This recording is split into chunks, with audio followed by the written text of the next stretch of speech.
Pozdravljeni, moje ime je Robert in danes bom govoril o prodaji končnim kupcem. Torej o prodaji B2C, Business to Consumer, končnim uporabnikom, malo prodaja od vrat do vrat in podobno. Opozoril na 4 stvari. Prva stvar je osebna urejenost prodajalca, druga stvar so izbrane besede prodajalca, tretja stvar je predstavitev in četrta zaključek, ali znamo zaključiti prodajo ali ne.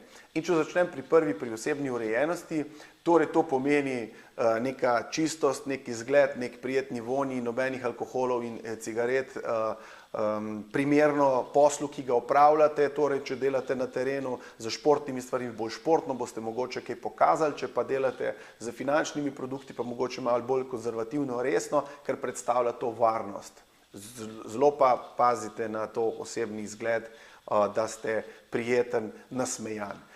Pri besedah, to je druga stvar, besede, torej kaj bomo izrekli, je pomembno, da ste v prvi vrsti vljuden, da znate reči večkrat hvala in prosim, da postavljate prava vprašanja, katera vam dvignejo kredibilnost, torej da se na to, kar počnete, kar prodajate, tudi resnično spoznate. In tretja zadeva, o kateri bi govoril, je predstavitev.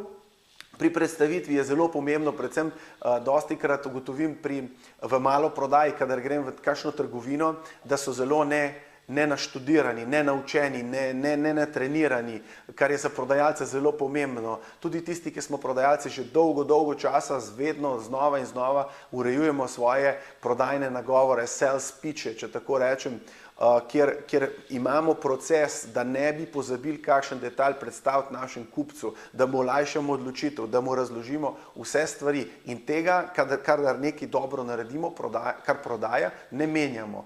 In se treba vedno učiti, izobraževati in tako naprej, iti v tej smeri, v smeri tistih rešitev ali pa produktov, ki jih vi prodajate. Zato sem narisal tukaj eno prodajno polico in neke artikle gor. Najhujše mi je, ko pridem v trgovino in mi nekdo od trgovcev kaže škatle. Kadar se zanima kupec za nekaj, se vzame škatla dol, se mu odpre, se mu pokaže. V trgovini za oblekami se obleka da dol, upam, da če ste dober prodajalec, tudi ocenite približno klientovo velikost, vzamete njegovo številko, jo raztegnete, mu pokažete. Recimo konkretno, če tako rečem, pri oblekah v Italiji še nikoli nisem doživel, da bi nekdo v butiku potem puhal, ker sem jaz pogledal 5-6 različnih artiklov. Ne, potem jih zlaga nazaj in jih pospravi, to je njegovo delo.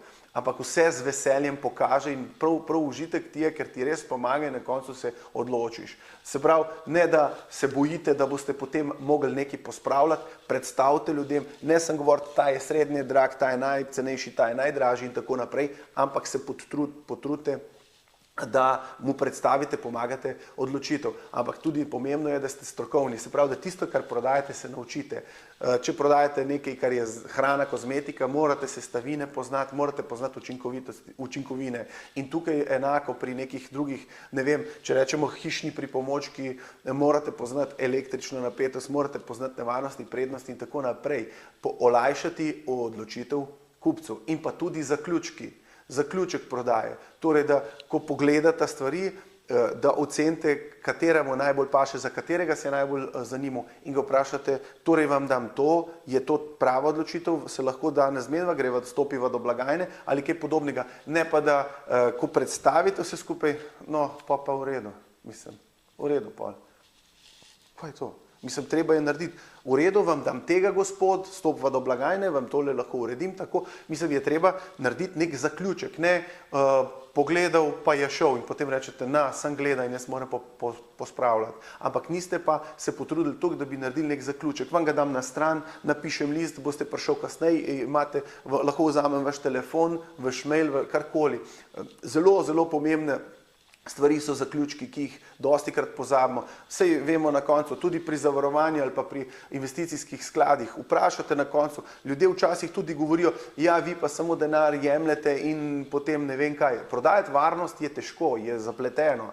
In vedno na koncu vprašajte pri zaključku sestanka, no kaj bomo sedaj naredili, kaj bi vam bilo primerno, če vam narediti to, kaj boste se odločili. In seveda zmeraj pustiti odločitev kupcu, ker če se boste odločili vi namesto njega, boste prevzeli tudi veliko odgovornost in na koncu vam bodo to tudi očitali.